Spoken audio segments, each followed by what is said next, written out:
सुरेश नाम का एक व्यक्ति अपने माता पिता के साथ रहा करता था। सुरेश को पानी पूरी खाना बहुत पसंद था। सुरेश और गांव के काफी लोगों को दूसरे गांव जाना पड़ता था। माँ, थोड़े पैसे मिल सकते हैं? मुझे पानी पूरी खाने जाना है। नहीं, बिल्कुल भी पैसे नहीं मिलेंगे। 20 रुपए के पानी पूरी के लिए 40 रुपए खर्च करके पानी पूरी खाने जाते हो तुम। माँ, आप क्या कर सकते हैं? हमारे गांव में पानी पूरी वाला तो है ही नहीं। इस गांव में बड़े पहाड़ को छोड़कर और कुछ नहीं है। जब सुरेश अपनी माँ से ये बात कर ही रहा होता है, उतने में ही सुरेश के पिता वहाँ आ जाते हैं। बेटा, तुम जब देखो तब सिर्फ पानी पूरी खाने की ही बातें करते रहते हो। ये सब छोड़कर कोई काम धंधा क्यों नहीं ढूंढ लेते? मेरे हाथ खेती कर करके घिस चुके हैं। हाँ पिताजी, मैं काम ढूंढ लूंगा। जब देखो तब आप मुझे ताना देते रहते हैं। अच्छा छोड़िए, थोड़े पैसे दे दीजिए। पानी पूरी खाने दूसरे गांव सुभाष नगर जाना है। बेटा, तुम कब सुधरोगे? सुरेश के पिताजी सुरेश को पानी पूरी खाने के लिए 50 रुपए देते हैं और सुरेश गांव के बड़े से पेड़ के नीचे जाकर अपने दोस्त रोहन का इंतजार करने लगता है। रोहन थोड़ी ही देर में वहां पहुंच जाता है। क्या हुआ? तुम इतने चिंता में क्यों लग रहे हो? अभी क्या बताऊं रोहन, माँ और पिताजी दोनों ही काम ढूंढने के लिए दबाव बना रहे हैं। मैं काम तो करना चाहता हूँ, मगर कोई काम मिले तब ना। बात तो सही कह रहे हो। अब मुझे ही देख लो, मैं कब से काम ढूंढ रहा हूँ, मगर मुझे अब तक कोई काम नहीं मिला। खैर छोड़ो, जल्दी चलो, नहीं तो सुभाष नगर जाने वाली बस छूट जाएगी। हाँ, चलो। सुरेश और रोहन दोनों ही पानी पूरी खाने के लिए निकल जाते हैं और दूसरी ओर गांव का लालची जमींदार लखन अपने कामगार गुल्लू को अपने पास बुलाता है। बताइए, क्या काम आ गया मालिक? मैं कोई नया व्यापार करना चाहता हूँ। बताओ, इस गांव में लोगों के पास ऐसा क्या नहीं है जो मैं इन्हें दे सकूं और थोड़े पैसे ऐड सकूं? वैसे तो मुझे कुछ ऐसा पता नहीं मालिक, मगर गांव के काफी लोग पानी पूरी खाने दूसरे गांव जाते हैं, क्योंकि इस गांव में कोई पानी पूरी बेचता ही नहीं है। सिर्फ पानी पूरी खाने के लिए दूसरे गांव जाते हैं? अब आएगा मजा। जाओ गुल्लू, और पानी पूरी का ठेला तैयार करो और पानी पूरी बेचना शुरू कर दो। और हाँ, ध्यान रहे, पानी पूरी 50 रुपए के नीचे मत बेचना। समझ आई बात? मगर पानी पूरी तो दूसरे गांव में 20 रुपए की मिलती है मालिक। हाँ, मगर हम 50 में ही बेचेंगे। अब ज्यादा सवाल मत पूछो और जाओ, जाकर तैयारी करो। गुल्लू पानी पूरी बेचने की तैयारी में लग जाता है। सुरेश और रोहन पानी पूरी खाकर अपने गांव लौट आते हैं। मुझे विश्वास नहीं होता कि हम सिर्फ पानी पूरी खाने के लिए इतनी दूर जाते हैं, मगर पानी पूरी खाकर सारी थकान एक बार में निकल जाती है। बात तो तुम सही कह रहे हो। काश हमारे गांव में भी एक पानी पूरी की दुकान होती तो हमें इतना दूर जाना नहीं पड़ता। सुरेश और रोहन दोनों ही अपने अपने घर चले जाते हैं और गुल्लू जमींदार की पानी पूरी के ठेले का पूरा इंतजाम कर लेता है। अगला दिन होता है और रोहन और सुरेश एक बार फिर से उसी पेड़ के नीचे मिलते हैं। और रोहन, चल फिर से पानी पूरी खाने चलते हैं। हाँ हाँ चलो, नेकी और पूछ पूछ। जैसे ही वो दोनों पानी पूरी खाने जा रहे होते हैं, उन्हें एक ठेले के पास बहुत सारी भीड़ नजर आती है। अरे, यहाँ इतनी भीड़ क्यों है? चलो जाकर देखते हैं। सुरेश और रोहन भीड़ की वजह से देखने जाते हैं। जैसे ही वो दोनों वहाँ पहुँचते हैं, उन्हें वहाँ पर गुल्लू पानी पूरी बेचते हुए दिखाई देता है। अरे वाह, ऐसा लगता है ऊपर वाले ने हमारी सुन ली। सही कह रहे हो। रोहन गुल्लू से पानी पूरी का भाव पूछता है और दोनों ही पानी पूरी का भाव सुनकर हक्का बक्का रह जाते हैं। 50 रुपए? इतना ज्यादा? दूसरे गांव में तो सिर्फ 20 रुपए में ही पानी पूरी मिल जाती है।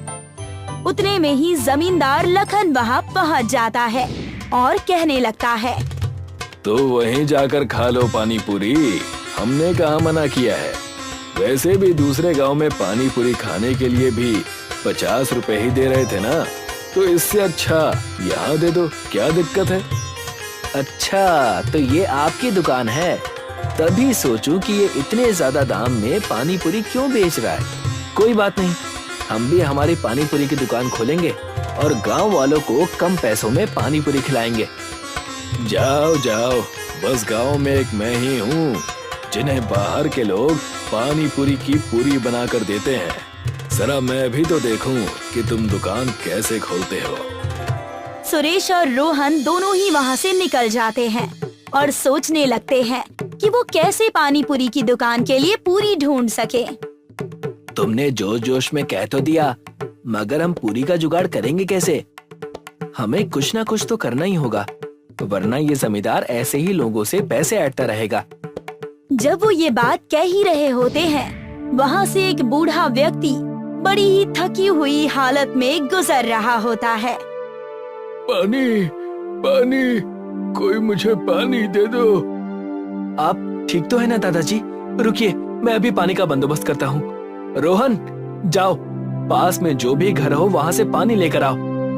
अभी लेकर आता हूँ। रोहन भागकर जाकर पास वाले घर से पानी लेकर आता है और उस बूढ़े व्यक्ति को पानी पीने के लिए देता है और उनसे पूछता है कि वो इतने थक हार कर कहाँ से आ रहे हैं। बेटा, मैं गांव के पहाड़ की चोटी चढ़कर आ रहा हूँ। वहाँ पर खास तरह की जड़ी बूटियाँ और खेत में बोने वाले बीज हैं। अगर आज तुम दोनों मुझे पानी ना पिलाते तो शायद आज मैं जिंदा ना बचता। वो बूढ़ा व्यक्ति इतना कहने के बाद अपने झोले में हाथ डालकर सुरेश और रोहन को वो जादुई बीज देता है और कहता है, जब भी तुम इन बीज को अपने खेत में बोओगे, तब तुम्हें 5 बार उस वस्तु का नाम लेना होगा जिसे तुम अपने खेत में उगाना चाहते हो, और अगले दिन वो उग जाएगा। बूढ़ा व्यक्ति इतना कहकर अपने रास्ते चला गया और सुरेश और रोहन उस जादुई बीज को अपने घर लेकर चले जाते हैं। चलो आज ही जाकर इस बीज को मेरे पिताजी के खेत में गाड़ देते हैं और देखते हैं कि ये सच में जादुई है या नहीं। सही कह रहे हो, अगर ये काम कर गया ना तो हमारी पूरी समस्या खत्म हो जाएगी। सुरेश और रोहन दोनों ही उस बीज को लेकर खेत में जाते हैं और 5 बार पानी पूरी का नाम लेकर उस बीज को खेत में बो देते हैं। अगली ही सुबह खेत में पूरी उग जाती है और सुरेश और रोहन दोनों ही अपनी पानी पूरी का ठेला डाल देते हैं और सिर्फ 20 रुपए में पानी पूरी बेचना शुरू कर देते हैं। अरे, ये तो बड़ी अच्छी दुकान दिख रही है। जरा एक प्लेट तो लगाना भाई। जी अभी लगाता हूँ। सुरेश अपने ग्राहक को पानी पूरी खिलाता है। मैंने आज से पहले कभी भी इतनी अच्छी पानी पूरी नहीं खाई।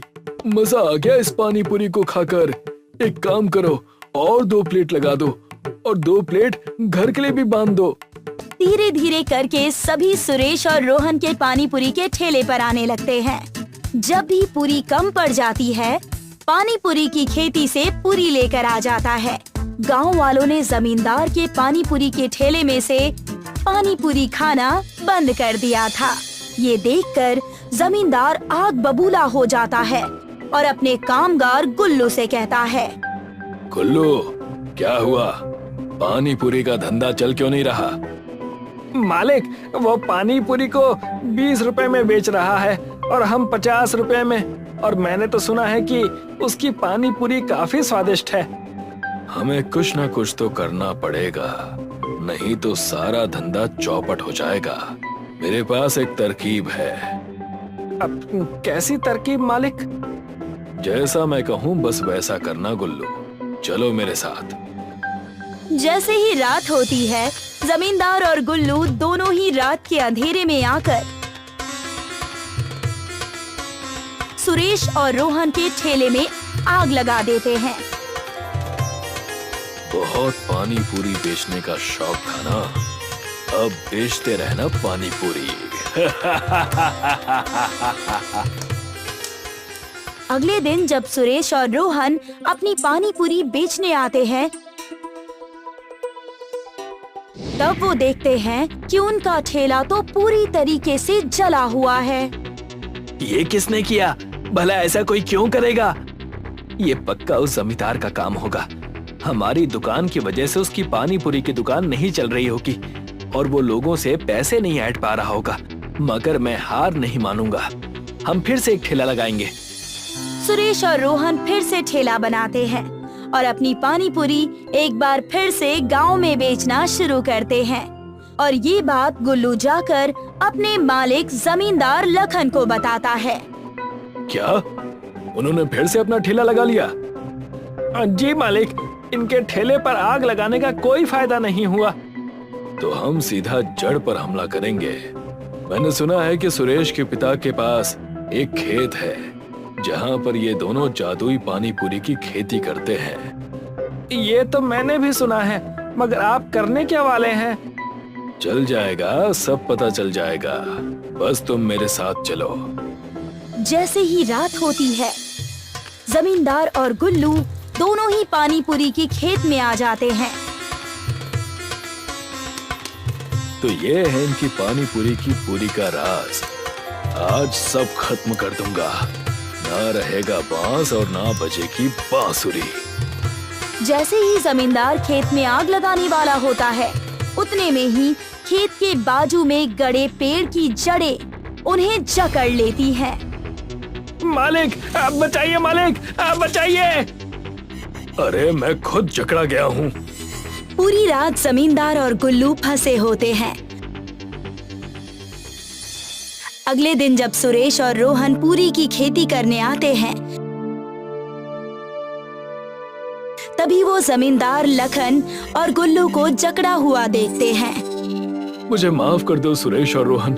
मैं तुम्हारी खेती जलाने के लिए आया था, मगर यहाँ के झाड़ों ने हमें जकड़ लिया। मैं तुम दोनों को आश्वासन देता हूँ कि मैं अपने सारे गलत काम छोड़ दूंगा और पानी पूरी भी 20 रुपए में बेचना शुरू कर दूंगा। ये झाड़ इन खेतों की रक्षा करते हैं। आपको अपनी गलती का पछतावा है। हमारे लिए बस इतना ही काफी है। जैसे ही सुरेश और रोहन जमींदार और गुल्लू को माफ कर देते हैं, वैसे ही पेड़ उन्हें छोड़ देते हैं। चक्रधरपुर का राजेंद्र बाजार खाने पीने के सामान के लिए मशहूर था।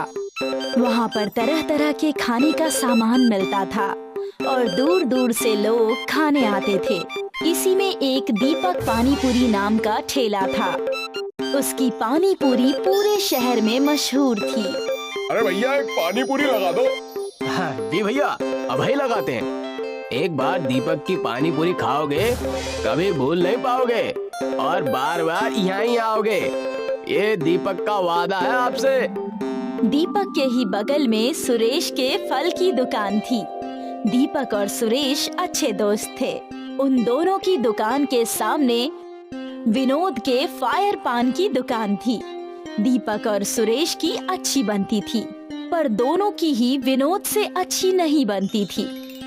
सुरेश अपने फल की दुकान बंद कर रहा होता है। अरे दीपक, चल भाई, 10 बज रहे हैं। दुकान बंद करने का समय हो गया भाई। हाँ हाँ, बस बंद ही करने वाला हूँ। क्या तुझे पता है कि विनोद की दुकान 2 दिन से क्यों नहीं खुली रही?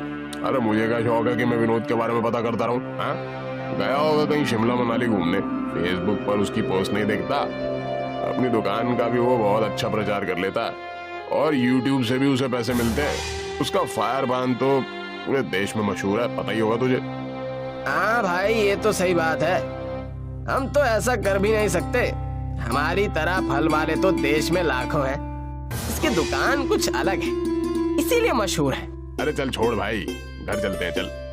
सुरेश और दीपक साथ में घर के लिए निकल जाते हैं। अगला दिन होता है। सुरेश दीपक को फोन करता है। हाँ हेलो दीपक, अरे तुझे मेरी आवाज आ रही है? हाँ भाई बोल, मैं बोल रहा हूँ। क्या हुआ, तू इतना घबराया क्यों लग रहा है? अरे दीपक, जल्दी से न्यूज़ खोल कर देख। अरे भाई, हम बर्बाद हो चुके हैं। क्या बोल रहा है तू? अरे रुक, मैं देखता हूँ। दीपक न्यूज चैनल खोलता है। आज की ब्रेकिंग न्यूज। चक्रधरपुर के राजेंद्र मार्केट में हुआ बड़ा हादसा। लगी भयानक आग, 75 दुकानें जलकर हुई खाक, 12 की मौत और 25 घायल। फायर पान की दुकान में शॉर्ट सर्किट होने से हुआ हादसा। फायर पान की दुकान के मालिक विनोद की हुई घटना स्थल पर मृत्यु और आसपास की दुकानें भी बर्बाद हो गई। ये सुनते ही दीपक के पैरों के नीचे से जमीन खिसक जाती है। उसे कुछ भी समझ नहीं आता। 2 मिनट के लिए उसका दिमाग काम करना बंद कर देता है। वो सिर पकड़कर जमीन पर बैठ जाता है। तभी उसके दरवाजे पर दस्तक होती है। वो जाकर गेट खोलता है तो देखता है कि सुरेश खड़ा होता है। उसकी आंखें भी लाल होती है और वो गहरी चिंता में लगता है। अरे सुरेश, अरे ये क्या हो गया भाई? अरे हम तो बर्बाद हो गए। अरे विनोद के बारे में हम कल क्या क्या बोल रहे थे, एक आखिरी बार उससे मिल भी नहीं पाए। दीपक और सुरेश एक दूसरे को पकड़कर रोने लगते हैं। फिर कुछ देर बाद दोनों शांत होते हैं। अरे चल यार, अब रोने से कुछ नहीं होने वाला। चलकर दुकान की हालत देख कर आते हैं। हाँ चल चल चल, अब जो हो गया उसको बदला तो जा नहीं सकता। सुरेश और दीपक साथ में राजेंद्र मार्केट जाते हैं। वहाँ पर अपने साथी दुकानदार से भी मिलते हैं जिनकी दुकानें जल चुकी होती हैं। अरे अब हमें फिर से नए सिरे से दुकान शुरू करनी पड़ेगी। हम जिस हालत पर थे उस पर पहुंचने में हमें महीनों लग जाएंगे। अरे भगवान करे जिनके साथ ये अनहोनी हुई है उन्हें और उनके परिवार को कुछ शक्ति मिले। भगवान उन्हें शक्ति और बुद्धि प्रदान करे कि वो फिर से हिम्मत कर पाए। दीपक और सुरेश अपनी दुकान फिर से बनाने में लग जाते हैं। उनके सामने ही विनोद की दुकान जली पड़ी होती है। विनोद के परिवार वाले एक बार उनकी दुकान को देखने आते हैं और उसकी पत्नी बहुत रो रही होती है। ये सब देखकर दीपक और सुरेश को बहुत बुरा लगता है। यार, जब भी मेरी नजर विनोद की जली दुकान पर पड़ती है तो मुझे उसकी याद आ जाती और बहुत दुख होता। उसकी फायर पान की दुकान कितनी फेमस थी। वो पहला था जिसने ये फायर पान शुरू किया था। हमें उसकी याद में कुछ करना चाहिए। अरे लेकिन हम उसके लिए क्या कर सकते हैं? दीपक और सुरेश की दुकान धीरे धीरे लाइन पर आने लगती है। दीपक और सुरेश रोज विनोद की दुकान देखते हैं और उन्हें बहुत दुख होता है। फिर एक दिन दीपक को एक आइडिया आता है। यार सुरेश, मेरी बात सुन। मुझे एक आइडिया है। क्यों ना विनोद के फायर पान से इंस्पायर होकर फायर पानी पूरी बनाए। इसका क्रेडिट विनोद को ही देंगे। इससे लोग उसे याद भी रखेंगे और हो सकता है हम भी फेमस हो जाएं। हाँ यार, तेरा आइडिया तो बड़ा अच्छा है, बिल्कुल अलग है। मुझे लगता है तुझे ये करना चाहिए। इसके बाद दीपक और सुरेश मिलकर फायर पानी पूरी की दुकान शुरू करते हैं। उसमें एक बड़ा सा पोस्टर लगाते हैं जिसमें विनोद के बारे में लिखा होता है और उसे ट्रिब्यूट दिया होता है। उसमें लिखा होता है कि कैसे दीपक को विनोद की जगह से फायर पानी पूरी बनाने की प्रेरणा मिली। उसमें विनोद के बारे में भी लिखा होता है कि जैसे वो हमेशा कुछ नया करने की कोशिश करता था। वो लोग एक और बोर्ड भी बनाते हैं जिसमें लोग अपना रिव्यू लिख सकते हैं। देखते ही देखते युवाओं में ये फायर पानी पूरी बहुत फेमस हो जाती है। अरे देखा तूने, मैंने कहा था ना तेरा आइडिया जरूर सफल होगा। मुझे पहले ही पता था। विनोद को भी कितना अच्छा लगता होगा कि उसके कितने सारे फ्रेंड्स थे। लोग उसके बारे में भी कितनी प्यारी प्यारी बातें हमारे रिव्यू बोर्ड पर लिख कर जाते हैं। अगर वो ये सब देख पाता तो कितना खुश होता। अरे हाँ यार, ये बात तो सच है। उसे तो सच में बहुत खुशी होती। मुझे लगता है हमें भी एक YouTube चैनल बनाना चाहिए जिससे हमारी भी पहुंच दूर दूर तक हो जाए। हाँ, इस बात में तो बिल्कुल देरी नहीं करनी चाहिए। इसके बाद सुरेश और दीपक फायर पानी पूरी के नाम से एक YouTube चैनल बनाते हैं। वो वहाँ पर फायर पानी पूरी की रेसिपी और उसे खाने का अंदाज शेयर करते हैं। उस पर बहुत व्यूज आते हैं और देखते ही देखते उसके सब्सक्राइबर्स बढ़ ही जाते हैं।